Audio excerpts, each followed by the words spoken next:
Welcome to Choice Classic Radio, where we bring to you the greatest old-time radio shows.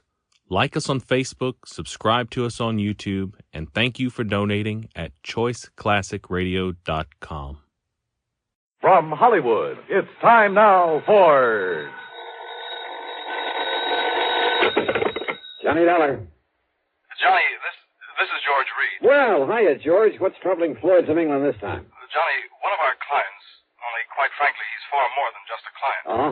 Yes, his life is being threatened. Oh, George, you know I hate these bodyguard assignments. Every Johnny, time I handle one of them, it ends up with my own life being in danger. I fully realize Yeah, that. one of these days my luck may run out. Heaven forbid. Nonetheless, Johnny... If somebody needs protection, why don't you just call in the police? Well, there are certain, confidential aspects of this case that, if any sort of publicity can be avoided... Johnny, Yeah? if it can any way help to minimize the danger to yourself, I'll gladly go along with you on this one. You mean literally, physically go along with me? Yes. Well, now, George, that's not the way I usually like to work. I know, but as I told you, this involves a man who is more than just a client. Yeah? Just what does that mean? It's my brother, Johnny. My own brother. Oh. Yes.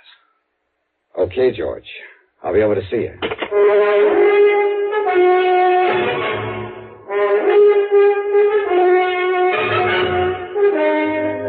Bob Bailey in the exciting adventures of the man with the action-packed expense account. America's fabulous freelance insurance investigator. Yours truly, Johnny Dollar.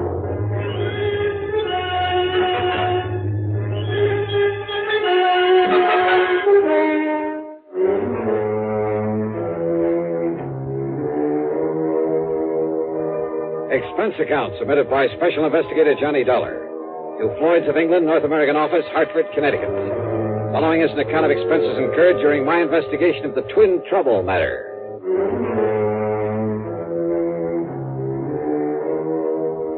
Expense account item 1, $1.20 for a taxi over to George Reed's office at Floyd's of England in downtown Hartford. I found him pacing the floor waiting for me, and needless to say, he didn't waste any time getting down to business. As I told you over the phone, Johnny, this matter involves my brother, my twin brother, Adam. Oh, you're a twin? Yes, we're identical in every way, except perhaps for our manner of speaking. Why is that? Well, you see, Adam completed his education at the University of Dublin, whereas I stayed on in England, then did postgraduate work over here. Oh, I see. About 18 years ago, Adam and his wife came here to the United States. Is he also with some branch of Floyd's of England? No, Johnny, Adam owns a small brokerage office down in Newark, New Jersey. He lives in a nearby town called Upper Montclair. Say, tell me, has this business of his anything to do with the threat against his life? Everything, I'm afraid. Now, don't tell me he went around selling a lot of worthless stocks and bonds, and now somebody wants to get even with him. Of course not. Adam is a completely honest, reliable dealer in legitimate securities. Then what's the trouble? Well, you see, when he first arrived in this country, he traveled around quite a bit, not only sightseeing, but, looking for a good business connection. Figures. While on the West Coast, he met two men, Shockley and Barron, independent stockbrokers. Uh-huh. They seemed to like him immediately, offered to take him in with them. Well, since his funds were beginning to run out, he jumped at the chance. Naturally. But, Johnny, it turned out that they were swindlers of the worst possible sort, dealing in completely worthless securities. Uh-oh. Yes. Because of his lack of familiarity with American manners and methods, it took Adam quite a while to catch on. But when he did... George, I'm way ahead of you. What? When he finally got wise to them, he called in the law. So they got sent up the river, including your poor misguided brother. And now... Yes, Johnny. It was Adam's information, his testimony, that brought the whole foul operation into the open. As a result, of course, his prison term was a relatively mild one. I didn't know there was such a thing. But now that the others are free, they're out to get him. At least the one named Shockley is. It's he who has contacted Adam with this impossible proposition. Uh-huh. When did he and Barron get out of the clink? About 2 weeks ago. I see. So what's the proposition Shockley has made your brother? Johnny, Adam has spent the past 9 years, ever since he was released out there, building up this small brokerage office here in the East. Now he and his wife are finally beginning to reap the fruits of their labors. Children, 2 fine, upstanding kids, are in college over in New York State. So? But if it were ever to become known that he once served a term in prison for participation in a stock swindle... Yeah, I know. It would kind of pull the rug right out from under him, wouldn't it? It would completely ruin him, Johnny. And it would probably kill his wife. What's that? This 9 years of struggle of trying to make up for that one mistake has been just as hard for her as it has for him. Right now, she happens to be in the hospital. with a serious heart condition. Oh, I see. Is she the beneficiary of his insurance? Yes, she, and then, of course, the children. All right. Now, what is this proposition that Shockley has made? He's demanded $75,000. 70? Wow. Yes. Unless Adam pays it, in cash, in unmarked bills, Shockley will release to the papers, anonymously, of course. Well, he'll tell them all about Adam's unfortunate part in that stock-selling racket years ago. Yeah, which means that if Adam had a single customer left inside of a week, it'd be a miracle. Then Shockley says, after he's ruined him, he'll kill him. He'll what? Unless he pays this money, of course. He'll make it look like suicide. After all, under the circumstances, well, you know, the ruined businessman. Yeah, I do know. Sure, there'll be no reason for anyone to think it isn't suicide. Exactly. Wait a minute. That's the insurance angle, isn't it? Yes. If Adam's death is called suicide, his policy will be void. His wife and kids will get nothing. And if this man Shockley is as clever as Adam says he is, he'll do it in such a way that any court in the land will call it suicide. George, I just can't believe it. And yet, I suppose... He's told Adam that he's already got away with this sort of thing once before Adam knew him. But why doesn't he call in the police, the FBI? If this man already has a criminal record... No. Well, maybe the other one, Barron, is still working with him. No, Johnny, don't you see? Don't you see he doesn't dare? Yeah, I guess you're right. If he called in the cops, the publicity would be just as bad, just as ruinous to him as if Shockley were to shoot off his mouth at the papers. Yes, Johnny. If he goes to the police, he'll only bring his business crashing down on his own head. Yeah. George, your brother's in a pretty bad spot. No matter what he does, he loses. If he pays off, $75,000. But who knows whether that one payment would be the end? Well, of course it wouldn't. But if he doesn't, don't you see it means not only his business, his wife, his children, but his own life? I know. If it were me, alone, a bachelor with nobody else to think about. But with Adam, Johnny, he couldn't do it. He might as well cut his own throat. So we'll have to do something about it. What, Johnny? What can we do? George, I wish I knew. It was obvious this was to be more of a personal affair than business, in spite of the insurance policy involved. So for once, I decided to forget padding out the old expense account. Okay, then. Item 2, $4.35, a tank full of gas for my own car. It was after business hours by the time we got down to Jersey, so instead of trying to catch Adam Reed in his office, George phoned ahead and we went directly to his home on Highland Avenue in Upper Montclair. George stood beside me when the front door was open. And you know something? It was like looking at George in a mirror. Yes, can I... George! Even their clothes were alike.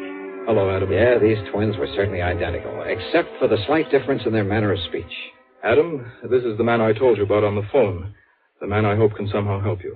Johnny Dollar. Yeah, how are you, Mr. Reed? And excuse me for staring. Oh, it's quite all right, Dollar. Quite understandable. And please call me Adam, if you don't mind. Sure. But so help me, I've never seen two people look so much alike. You know something? What, Johnny? What are you thinking? Just a wild, crazy idea, Adam. George. This perfect similarity might... No, well, we'll see. Well, now, wait. Maybe you have an idea there. No. Look, George, forget all about it. Come on, let's go inside where we can talk about this thing. I'm in complete agreement, Dollar, because we have no time to waste. If there's anything you can do about it. Why do you say that, Adam? I've heard from Shockley again. Oh? When? This morning, after the last time I talked to George. He called me at the office. I'm afraid I didn't get as much business done today as I might have liked. Then I left as early as I could. I went to the bank and called on my wife at the hospital. She's very seriously ill, sir. Yes, so I understand. I've not yet had the heart to tell her about this whole ungodly affair. And I can't say that I blame you. And yet, what difference would it make? Whatever happens, whatever this man does to me, it's bound to affect my darling. Oh, it's a terrible thing, Dollar. Now, this phone call today. Yes. Shockley says that he's coming here tonight. Tonight? Yes. Uh-oh, with my car out front. Well, that's why I stopped at the bank today. He says he must have $10,000 as a sort of down payment, as evidence of my good faith. $10,000, huh? Well, I say that he won't get it. Oh, now, wait a minute, George. No, Johnny. I tell you, I won't let Shockley get away with this. George, if please. he comes here tonight and demands that money, I'll kill him rather than let Adam give him a single cent. Now, listen, will you? I told you, Johnny, with me it doesn't mean a thing. But with Adam, his wife, his children... You think he'd come in here with my car out front? If he does, I want to be ready for him. Give me your gun, Johnny. George. This whole rotten thing has gone too far. I tell you that if I have to in order to stop it, I'll... No, Adam, wait. Is there an extension phone? In the next room, in the library. Good. But, Dollar, if it's Shockley and he hears you pick it up... He won't, if we do it right. Now, wait till I call to you, then pick it up immediately. I'll do the same on the other end. Yes, all right, Dollar. Can you hear me? I can hear you. All right. Now. Yes? Are you alone, Adam? I'm alone, Shockley. You haven't called in the police. You know as well as I do what that would mean. The publicity. I'm glad you realize that. But I don't trust you, Adam. What? So instead of my coming to your home, you're going to meet me. You've got the 10,000 for me. I have. All right. Cedar Knoll, about 7 miles north of here. Do you know the place? Yes. Cedar Knoll. There's a little shack on top of it, empty. Get into your car. Your own car, Adam. I'll recognize it. Meet me there. Very well, Shockley. Just one thing. Yes? Just be sure that you're alone. Because if you're not, somebody's going to die, Adam. It won't be me.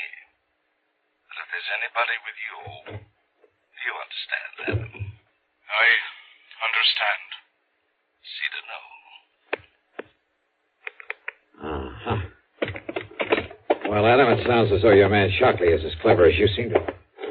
So where's George? Dollar, he listened to the phone next to my ear. Yeah? As soon as Shockley named the meeting place, George took the gun out of my desk and left. He what? He's going up there to kill Shockley. Unless I can stop him, Adam, he's going up there to get murdered.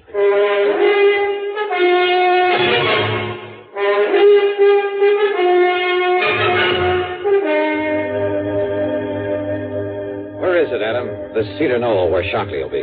Here, Dollar. I can show you on a map. Here. It's 15 or 16 miles from here. Huh? Shockley said it was only about 7. Then he must have been somewhere along the way when he called. That means he'll get there long before George can. Yes. Look now. Here it is on the map. Yeah, I see. Straight up 23 and west of Pompton Plains. Yes. All right. Now, George took your car. What kind is it? That little coupe I saw out in the street? That's it. Oh, fine. There are 10 million of them on the highway, all alike. What's the license number?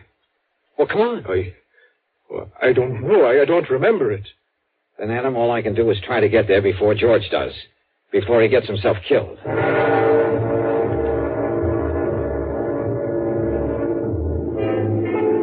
Traffic was heavy, and I don't know why, but Highway 23 was lousy with police patrol cars.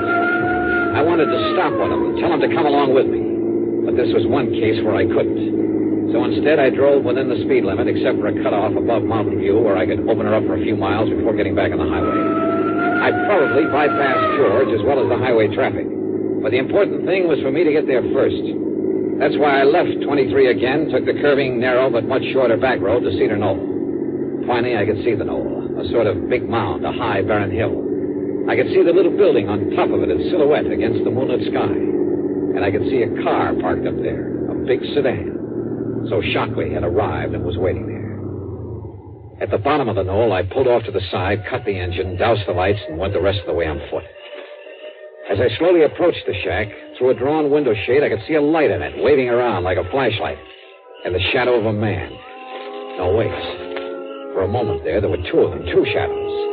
That meant Shockley wasn't alone. And knowing they'd be well armed, both of them killers. Well, this whole thing might not be so easy. Yet somehow I had to keep them from hurting George. Yeah, and from killing Adam. Slowly, cautiously, I edged over to their car. I slid down under it and went to work with my pocket knife and a small piece of tubing near one of the wheels. It was slow and awkward there in the dark under that low-hung car, but it was the one thing I knew. It was George. And of all the times to pick with me sprawled out under that sedan, unable to even pull out my gun. Just stay out there, Adam.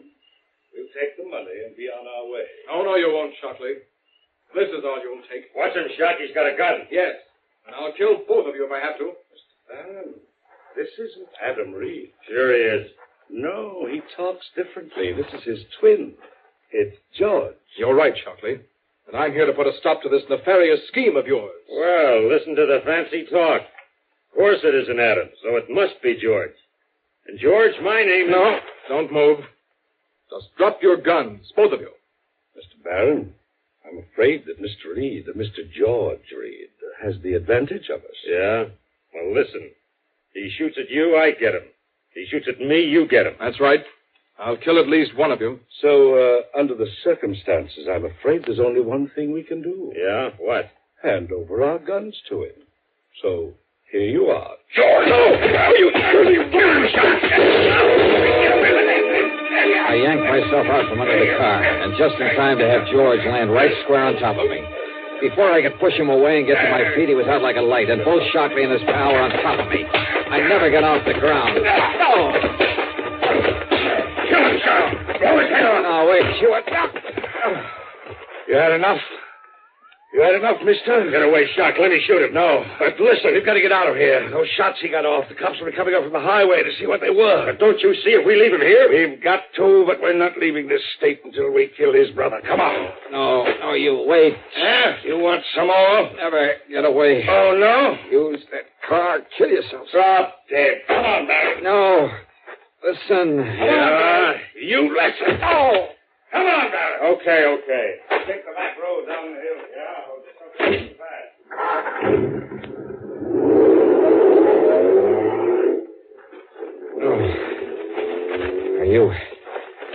Are you okay, George? Yes, Johnny, I guess so. But they got away. They'll go down. They'll kill Adam. They're not going anywhere, George. What? I cut the brake fluid line. They have no brakes. By the time they get rolling down that hill...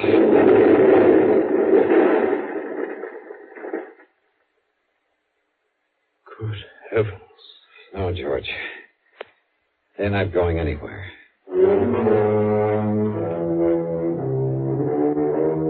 By the time the highway police got to the scene of the crash there on the back road, and of course that car exploded and burned, they had forgotten all about the gunshots, if they'd heard them at all. So George and I were able to leave by the main road unmolested. At the bottom of the hill, I picked up my own car without attracting attention. I suppose I'll have to make some sort of report to the police. But I don't see any reason why I should have to reveal the name of the man they were out to get. Do you? It's certainly too late to need anyone to bring charges against them. As for the expense account, so what's a couple of gallons of gas in so good a cause? Yours truly, Johnny Dollar.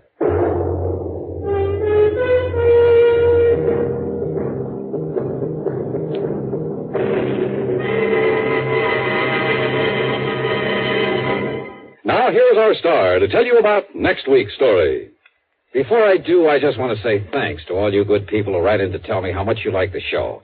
It may seem like a little thing to you, but it means a great deal to all of us. Believe me, I'll answer your letters just as fast as I can get around to them. But you'll just have to be patient if it takes a little time. Now, as for next week, well, I suggest you read The Cask of Amontillado by Edgar Allan Poe. Then join us, won't you? Yours truly, Johnny Dollar.